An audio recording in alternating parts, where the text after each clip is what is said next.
So delighted to have you here, together with a few other members of our board, and to have a chat.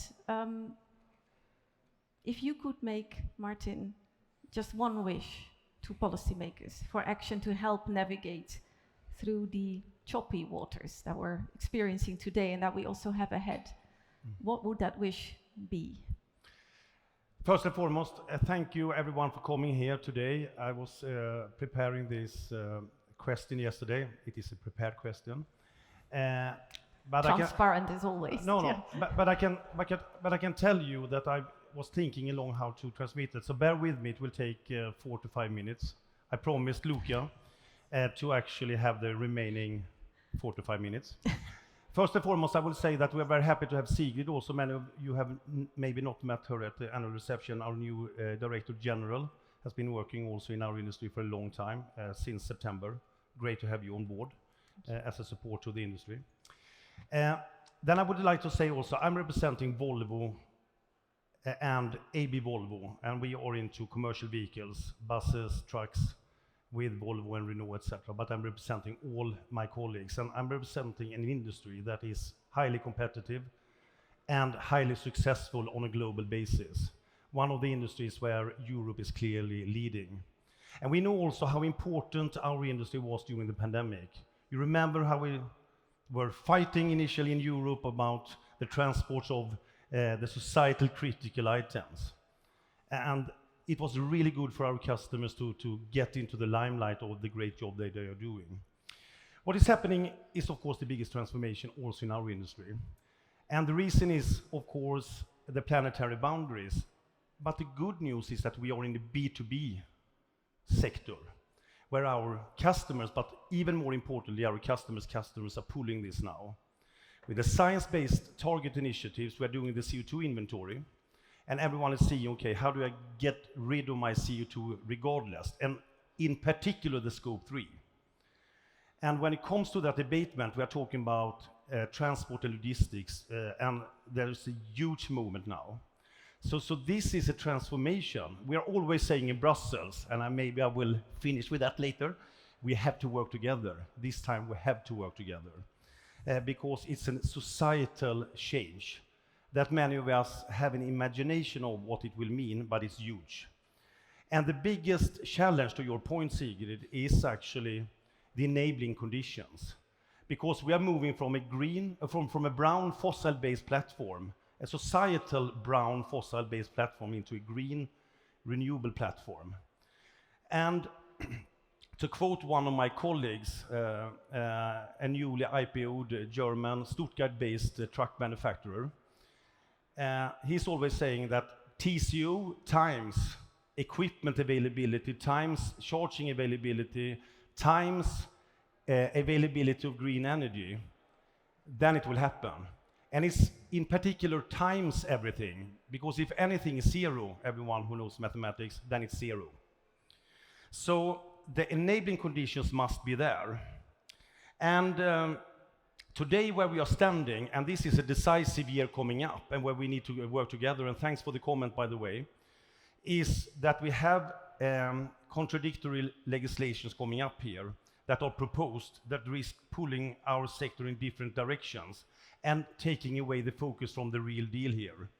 The transition to climate neutrality, the decarbonisation, is the maximum focus where capital, resource, and talent allocations need to happen. To incentivize or to allocating investments in a fading technology with marginal environmental impact, in particular for air quality in cities, is just counterproductive. And it's counterproductive for the transition to climate neutrality, but also counterproductive, as we have heard here before, for competitiveness, for innovation, for jobs, and for really coping with for the planetary boundaries in a world-leading industry.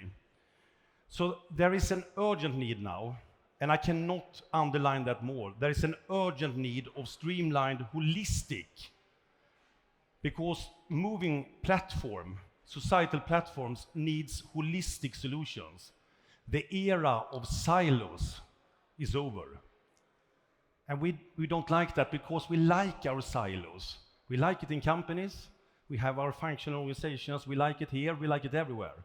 But the reality is that we need to move to a horizontal view in the value chain. So policies, and here I urge everyone to participate because we want to do this decarbonization journey. We need to be net zero by 2050, meaning that we need to deliver fossil-free solution on a global scale from 2040 because our solutions are actually lasting at least 10 years.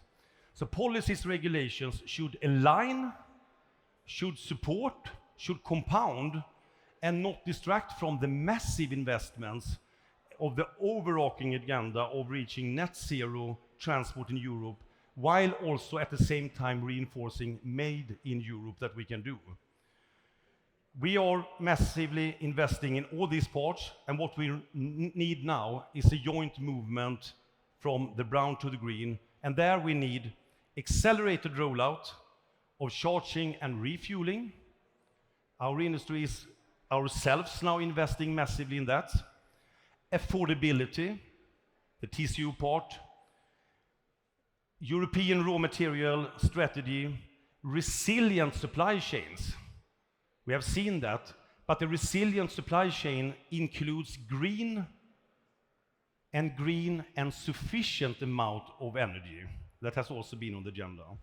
And of course, skilling up and get more on board. The good news is that the new talents love this journey. So the one urgent ask, I would say, comprehensive enabling framework with checkpoints to make this journey together. And I have to say, I'm a little bit proud, as I said, I'm representing, as a company, Volvo. And Stockholm plus 50 was last year. And 72, it was the first UN environmental conference in Stockholm. And my predecessor's predecessor, I think it has only, and predecessor, so two in between. He said at that conference, he was one of the invited, said, we are part of the problem, but we are also part of the solution. Now I can say, it's not only our industry that is part of this problem and solution, we need to work in the value chain. So let's do it. That is my urgent task, and the enabling conditions are so important. Enabling conditions, for those who did not get that takeaway. Thank you, Sigrid. It's wonderful. ACEA, driving mobility for Europe.